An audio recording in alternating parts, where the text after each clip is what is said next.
j'aimerais aussi vous parler des jeunes. Quand je dis des jeunes, je veux dire aussi des familles. Donc vous avez parlé à la dernière réunion du CAPDAC de leurs problèmes d'emploi, d'installation professionnelle, mais ils rencontrent aussi des difficultés d'installation personnelle ou familiale, des problèmes de logement et d'accession à la propriété. Qu'en est-il vraiment?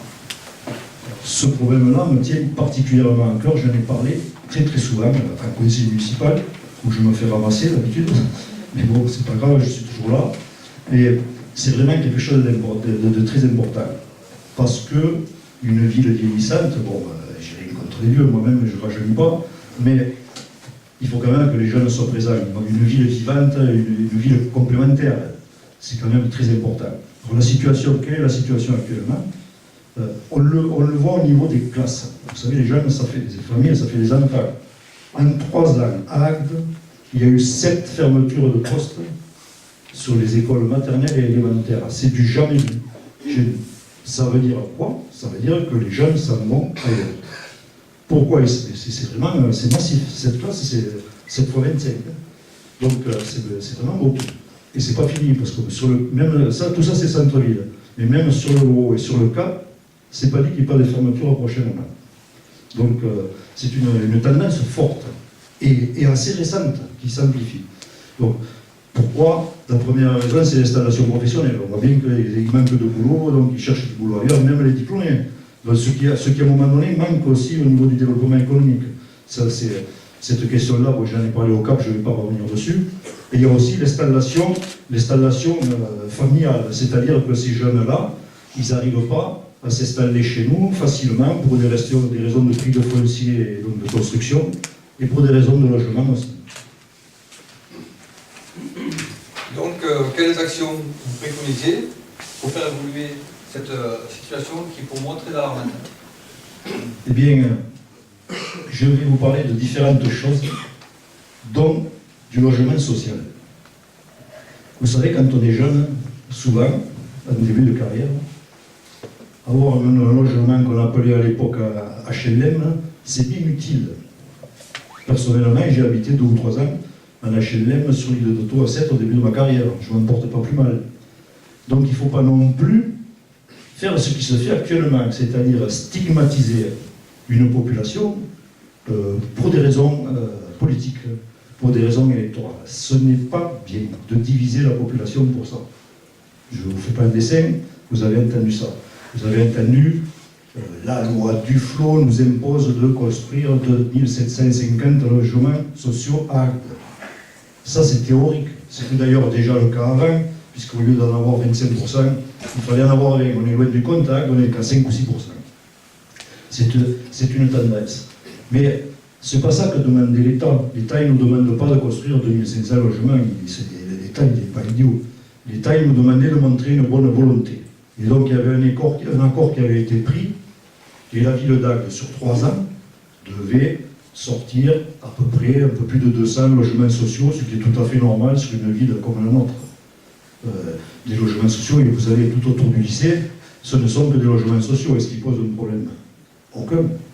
D'ailleurs, les logements sociaux, maintenant, c'est aussi des villas, c'est aussi de qualité. Et à côté de ça, vous avez les carrières où il n'y a pratiquement pas de logements sociaux, c'est que des constructions privées, et vous voyez le résultat. Donc, il ne faudrait pas dire n'importe quoi sur les logements sociaux et les logements privés. On a sur les cahiers les inconvénients des cités, si vous voulez, d'immeubles, sans que ce soit des logements sociaux, sauf donc ça a été mal combiné tout ça. C'est un PE qui a été monté du temps de pas sérieux, mais qui a été quand même démarré la première partie du premier mandat du maire actuel. Donc ça aurait pu être évité, ce n'était pas une bonne chose. Enfin, pour revenir là-dessus, ce que nous demandait l'État, c'était d'en faire de 200 sur 3 ans. Et il n'y en a eu qu'une centaine de faits, dont l'État, il en a eu assez de ne pas être pris au sérieux. Donc le préfet, il a décidé, de nous taxer 500 000 € par an, et il vient de dire réellement, nouvellement, quand il est venu à Agde, qu'il va encore augmenter cette taxe. Ça représente quand même plus de 3 points de taxe d'habitation, il faut le savoir. C'est pas rien. Ensuite, ça a déclenché un autre effet pervers, c'est que nous sommes sous tutelle de l'État. La ville d'Agde n'a plus le droit de préemption, sauf sur Agde, sur le Cap, sur le Gros et le Cap. Toute la zone centre-ville, toute la ville, jusqu'au Mont-Saint-Loup, on a perdu ce droit-là. Ça veut dire qu'un propriétaire de cette zone, quand il a son terrain ou sa maison, l'État préempte. Il regarde s'il peut faire du logement social. S'il peut en faire, la ville est obligée de le faire. Vous voyez un peu, quand on refuse, on vous oblige à le faire. Donc cette question, elle est vraiment très mal gérée. Je pense simplement qu'il fallait montrer un peu de bonne volonté et recréer un peu de logement social, c'est pas faire venir des hordes, des banlieues. Tout ça, c'est du baratin, juste pour faire peur aux gens. Je crois quand même qu'il faut un peu s'élever au-dessus de ça. Et puis on a besoin d'une ville en harmonie, pas d'une ville divisée. On ne peut pas mettre les gens modestes contre les gens plus aisés. On ne peut pas mettre les jeunes contre les vieux. C'est idiot complètement. En tout cas, moi, je ne fonctionne pas comme ça. Alors, ces jeunes aussi, ils ont besoin de s'installer d'une autre manière. Dans le social, il y a aussi l'accession à la propriété sociale. Il y a des super petites villas qui sont faites dans ce cadre-là. Ce n'est pas forcément que de la location. C'est une phase intermédiaire, souvent, dans les premières années aussi, d'investissement qui sont possibles. Il y a des choses très bien qui se font de cette manière-là, même avec des procédés modernes, de haute qualité environnementale et tout. Le logement social n'est plus ce qu'il était, c'est géré d'une autre manière actuellement. J'ai préconisé aussi à un moment donné de faire un lotissement communal à l'entrée de Roche-Longue. Et le lotissement communal, c'était une amorce pour dire arrêtons de faire une résidence touristique de plus. Ils ont posé la première pierre hier. Mais ça ne sera qu'une résidence touristique de plus, avec du R+2, du R+3, du R+3, avec presque une centaine d'unités d'habitation. Même si elle sera peut-être plus jolie et tout ce qu'on veut, ce n'est qu'une résidence touristique de plus qui va faire concurrence d'ailleurs aux autres. Si on avait fait un lotissement communal, mais pas hyper classique, mais en faisant aussi une zone verte, des jeux pour les enfants, tout un aménagement, on mettait des jeunes actifs dans la station. Ils participaient au développement de la station. Il n'y avait plus l'antagonisme, les profiteurs du tourisme, les agathos qui en souffrent. Là, ils participaient. À mon avis, c'était un sens très très intéressant. On donnait un sens de « on n'est pas en dehors ». Bon, résultat, le terrain a été vendu. Roméo, qui est une filiale de Benetton, ils ont 2 ou 3 hectares que j'avais remembré à l'époque des terrains de l'affût de l'équipement d'ailleurs, 15 € le mètre. On pouvait vraiment en faire quelque chose. C'est ce que j'avais fait au mandat précédent. Voilà. Alors moi je crois que associer la population, là je parle des jeunes, quand je dis les jeunes, vous avez compris, c'est des familles jusqu'à 40 ans ou plus, quoi. Associer la population au développement de la station, de cette manière-là, c'est une chose qui me paraît absolument excellente. C'est-à-dire que ça donne une manière de vie tout à fait... on voit les choses autrement. Ce n'est plus d'un côté la station, les commerçants qui profitent des choses, les promoteurs, etc. C'est on y est aussi. Et je crois qu'il faut aller dans ce sens-là.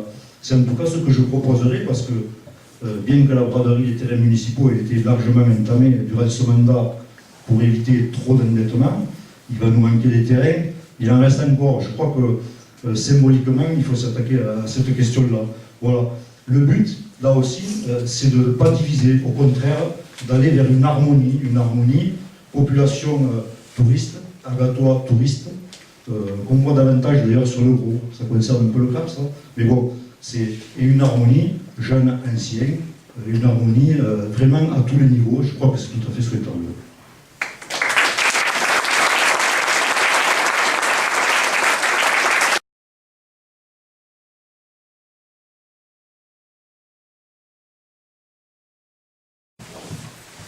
Bien, mesdames et messieurs, nous arrivons au terme de cette petite réunion.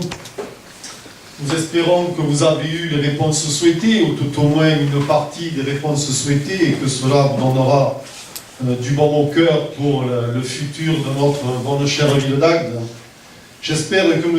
Couquet, en tout cas, merci bien, a répondu aussi concrètement en présentant des solutions et des pistes parfaitement applicables. En tout cas, c'est ce que nous croyons, c'est que la population attend des changements dans la gestion de cette commune, et tout simplement que la municipalité apporte des réponses efficaces aux problèmes que la population rencontre.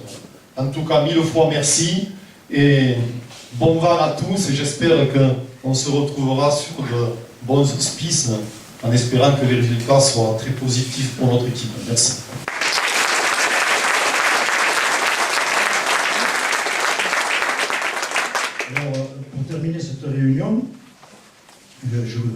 voudrais rebondir sur ce qu'a dit Serge. Effectivement, je m'attache et nous attachons, toute notre équipe, à être concret, à donner des réponses concrètes.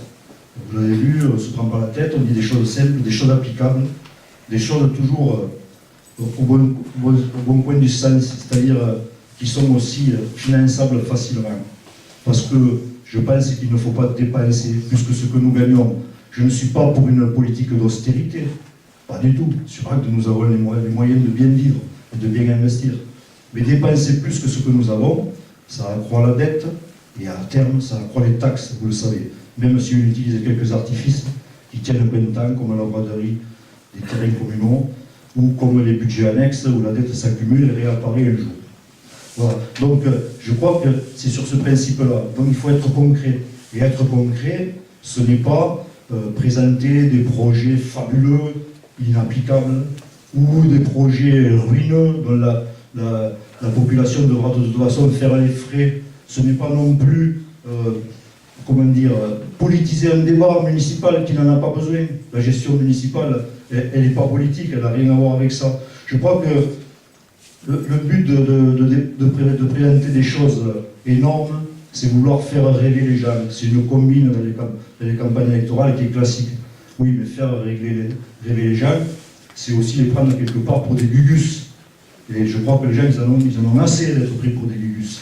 Donc, moi, je ne présente pas des choses énormes, mais on fera ce qu'il y a à faire pour les Agatois. Ce que les Agatois attendent. Et tout le monde le sait, ce qu'ils attendent. Donc, voilà. Moi, je crois que l'essentiel, c'est de répondre aux besoins de la population, les besoins fondamentaux, comme j'ai dit. On l'a fait, et on le fera encore, en termes de sécurité, de propreté, de santé, d'accession à la propriété, d'emploi, de baisse des taxes, de tourisme, etc. Vraiment des choses qui sont la base de notre vie. Il faut, pour que tout cela marche, le faire dans un cadre de vie agréable. C'est-à-dire qu'il faut que nos voiries soient un peu mieux soignées. Il faut que nos pistes cyclables se développent vraiment.